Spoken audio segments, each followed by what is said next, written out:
Hey there, folks. Let's talk about a hot topic that's been buzzing around: programmable money.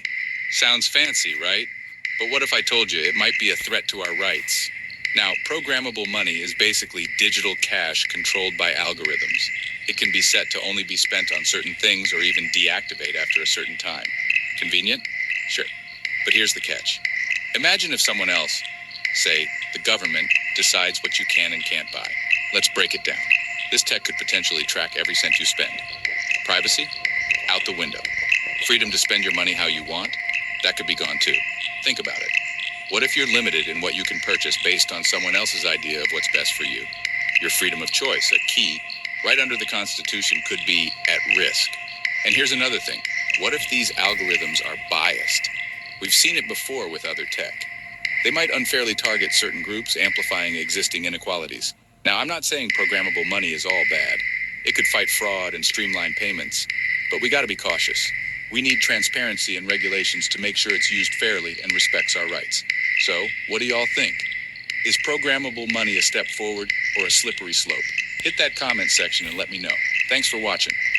Goatwater Forum watermark text. Ready for a deep dive into one of the most controversial topics swirling around the internet right now? Buckle up because it's about to get wild. So, Bill Gates, you know him as the billionaire tech mogul and philanthropist.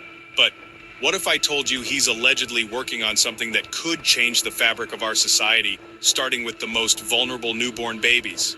Yeah, you heard that right. There's a rumor floating around that Gates has struck a deal with the leadership of Kenya.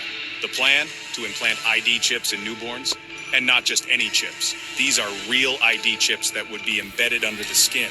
Sounds like something straight out of a dystopian novel, doesn't it? Let's talk specifics. Gates holds a patent called WO20200606606. Creepy number, huh? This system uses body activity data, but it doesn't stop there. The same technology could potentially be used to implement Universal Basic Income, or UBI. Imagine earning your income based on your body's data and activity. Now let's break it down. Why Kenya? Well, some suggest it's a testing ground. A place where this controversial tech can be rolled out with less resistance. And once the bugs are worked out, who knows where it could go next? Maybe everywhere. The implications are massive. Think about it.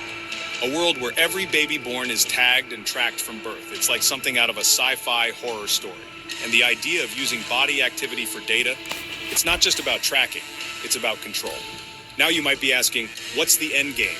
Some theories suggest it's about creating a new form of societal structure, one where everyone's movements and activities are recorded and potentially rewarded or penalized, the ultimate surveillance state.